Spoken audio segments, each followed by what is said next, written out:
On revient donc à nos chaînes de Markov avec équipées de la notion de variable aléatoire. C'est d'ailleurs comme ça que c'est défini dans le cours qu'il faut lire. Et donc la chaîne de Markov, c'est une suite de variables aléatoires. Vous voyez, j'ai la variable aléatoire x0, et puis x1 et x2, et j'en ai comme infinité. La chaîne elle-même, elle est donnée par ça. Et x0, c'est une variable aléatoire, elle me donne des probabilités. Quelles sont ces probabilités? Elle me dit que la probabilité d'être sur un certain état, l'ensemble E, c'est l'ensemble des états, elle me dit, eh bien, au départ, x0, c'est le temps t0, au départ, je vais me trouver sur un certain état avec une certaine probabilité. Vous vous souvenez que dans les simulations, on fixait l'état de départ, c'est d'une certaine manière décider que la probabilité de se trouver à un endroit est égale à 1. On est certain d'être là au départ et on n'est pas ailleurs. Mais on peut bien choisir au hasard l'état sur lequel on démarre, le hasard étant dicté par la variable aléatoire x0. Et puis x1 va me dire, au temps numéro 1, quand j'aurai fait un pas dans la chaîne de Markov, x1 va me dire, la probabilité de vous retrouver ici ou là, elle est de temps. Et tout ça dépend de comment la chaîne est définie.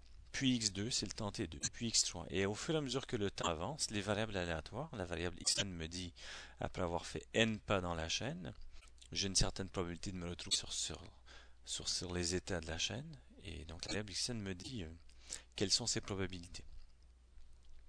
Alors vous vous souvenez de l'exemple, des exemples, mais l'exemple qu'on avait de la guêpe qui se balade entre la cuisine et le salon et qui peut à terme se trouver dehors de la maison.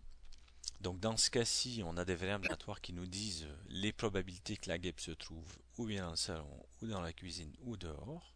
L'ensemble des états, eux, ils possèdent trois éléments qui désignent les trois endroits où on peut observer la guêpe.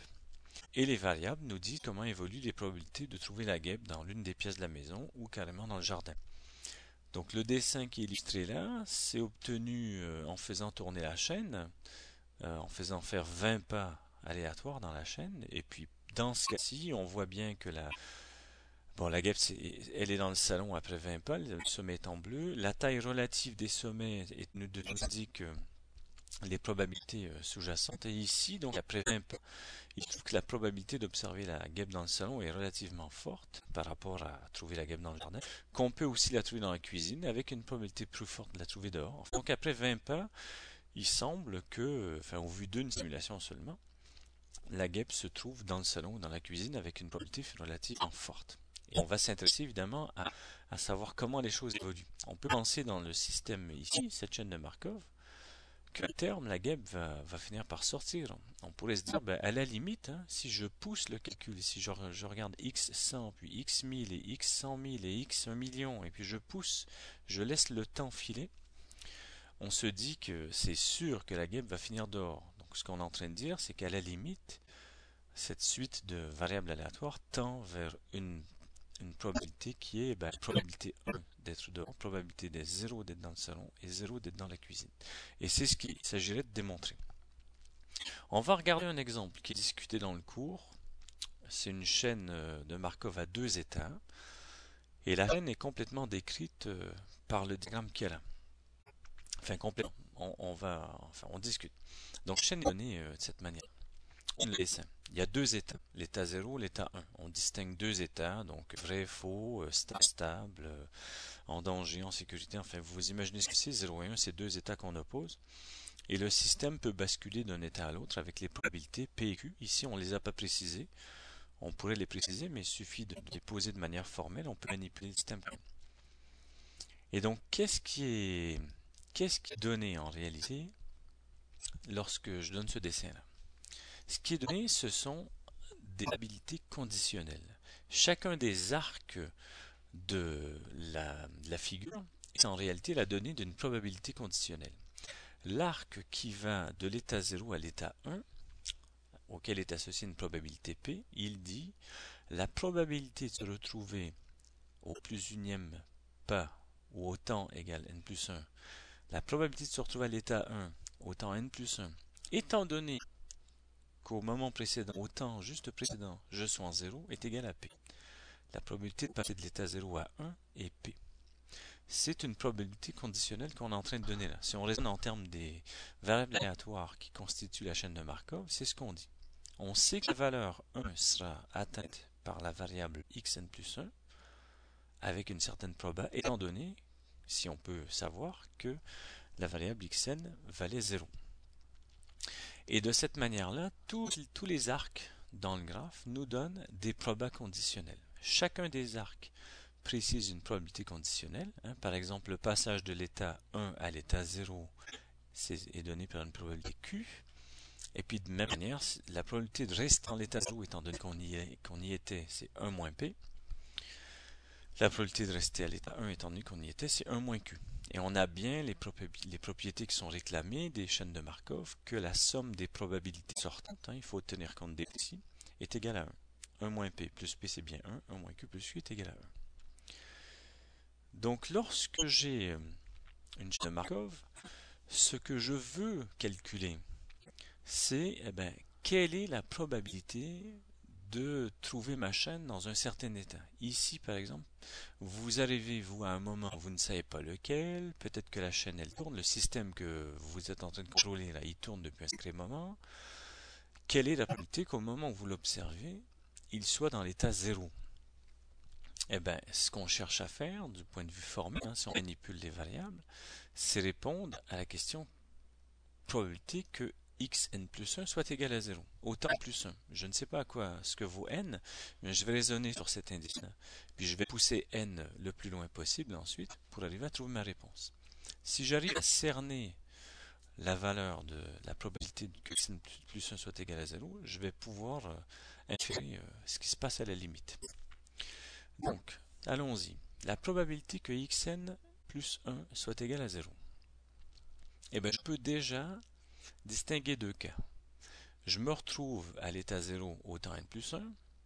C'est soit parce que je viens de x égale 0, soit parce que je viens de xn égale 1. Au temps n, il y a un des deux événements ici qui a lieu. Donc, du point de vue ensembliste, c'est tout à fait normal de faire ça. Je fais l'intersection entre l'ensemble xn plus 1 égale 0, c'est un ensemble, ça, c'est l'événement xn plus 1 égale 0. Intersection avec deux événements, xn égale 0, xn égale 1, qui sont disjoints et complémentaires. Donc j'ai bien une égalité au niveau des probabilités. Maintenant, je vais faire jouer ce qui définit les probabilités conditionnelles. Rappelez-vous de la définition des probabilités conditionnelles.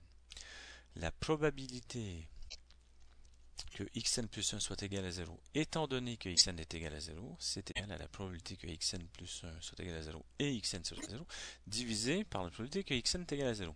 Revoyez votre leçon, vous allez voir que tout tient. Chacun des membres de l'équation, à droite, chaque membre que j'additionne, les deux termes que j'additionne, je peux les reformuler en faisant apparaître les probabilités conditionnelles. Ça tient à la définition même de la probabilité conditionnelle. C'est tout simple. Maintenant, les probabilités conditionnelles, je les connais dans ma chaîne. C'est ce que je me suis donné pour définir ma chaîne. Donc je peux remplacer dans cette équation les probabilités conditionnelles par les valeurs que me donne la chaîne. La probabilité qu'en xn plus 1 je sois à 0, étant donné qu'à xn j'étais à 0, tout ça se passe avec probabilité 1p. Et la probabilité que xn soit égal à xn plus 1 est égal à 0 étant donné que xn est égal à 1, c'est donné par une probabilité q, et puis ici j'ai fait le complémentaire, je manipule, au lieu de manipuler la probabilité que xn est égal à 1, je manipule la probabilité que xn est égal à 0, et ces deux choses-là sont complémentaires, donc p de xn égale 1, c'est égal à 1 moins p de xn égale 0. J'ai fait intervenir deux choses ici, pour le deuxième terme de l'addition, je fais intervenir ma probabilité conditionnelle, que je connais, et je fais intervenir le jeu de la complémentarité sur les probas. Et maintenant, je me retrouve avec deux termes où apparaît la probabilité que xn soit égal à 0. Or, j'avais démarré en me donnant comme objectif de calculer la probabilité que xn plus 1 soit égal à 0. Et tout ça dépend de la probabilité que xn soit égal à 0. Et si je raisonne de la même manière, je vais voir que tout ça dépend de la probabilité que xn moins 1 soit égal à 0. et puis ainsi de suite que xn-2 et xn-3. Et puis finalement, je vais dérouler cette récurrence pour faire apparaître la probabilité que x0 soit égal à 0. Et on va empiler comme ça les facteurs 1 moins p et les facteurs moins q, et puis tout se combine. Là, c'est de l'algèbre qui est en jeu ici, c'est du calcul élémentaire. Et lorsqu'on rassemble les termes, on peut tout factoriser et puis mettre ça sous cette jolie expression. Donc, à la fin, la probabilité que p de xn plus 1 est égal à 0 s'exprime en fonction de la probabilité qu'au départ je sois à x0 égale 0, je sois sur 0, fois un certain facteur, 1 moins p moins q puissance n plus 1, plus ce terme, q plus 1 moins p moins q puissance k.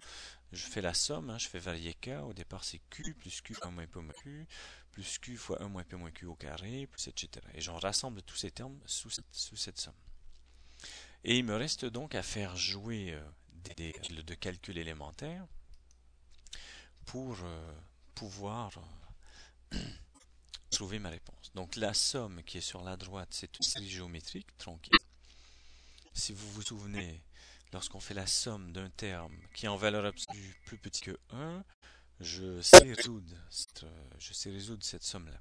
Encore une fois, c'est dans les rappels tout ça. Il faut savoir le manipuler, mais il n'y a pas de magie, quoi. Et puis, pour avoir ma réponse à la fin, je vais pouvoir pousser le n à la limite.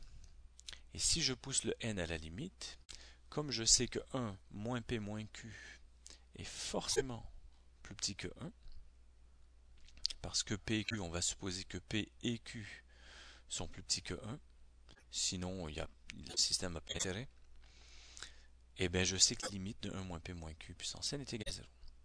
Et de cette manière-là, je fais disparaître le terme p de x0 égale 0, et puis le terme de droite, 1 moins 1 p moins q puissance n plus 1, tend vers 1, et donc le tout vers q sur p plus q. Donc j'ai trouvé ma limite. Je sais dire, si je tombe au hasard, après un temps très long, je sais dire avec quelle probabilité je vais observer le système dans l'état 0. Alors il y a plusieurs choses qu'on peut observer de ces équations qu'on a calculées. Le fait que tout dépend de l'évolution des probabilités vers la limite se passe de manière qui dépend de l'état initial. Le x0, si je choisis au hasard l'état de départ, ça va avoir une incidence sur comment je converge vers la limite. Le terme 1 moins p moins q puissance n plus 1, selon les valeurs de p et q, soit c'est positif, soit c'est négatif. Si c'est négatif, je vais avoir une oscillation qui va se ressentir dans l'évolution du système. Si p plus q est plus petit que 1, tout ça va converger plus vite. Enfin, on peut regarder de plus près comment le système évolue en fonction de p et q. Globalement, on a résolu le système. On sait calculer la probabilité de se retrouver à l'état 0 lorsque le temps est poussé vers l'infini. Et de la même manière, c'est un bon exercice pour vous. Vous pouvez chercher à calculer la probabilité que xn soit égal à 1 lorsque n tend vers l'infini.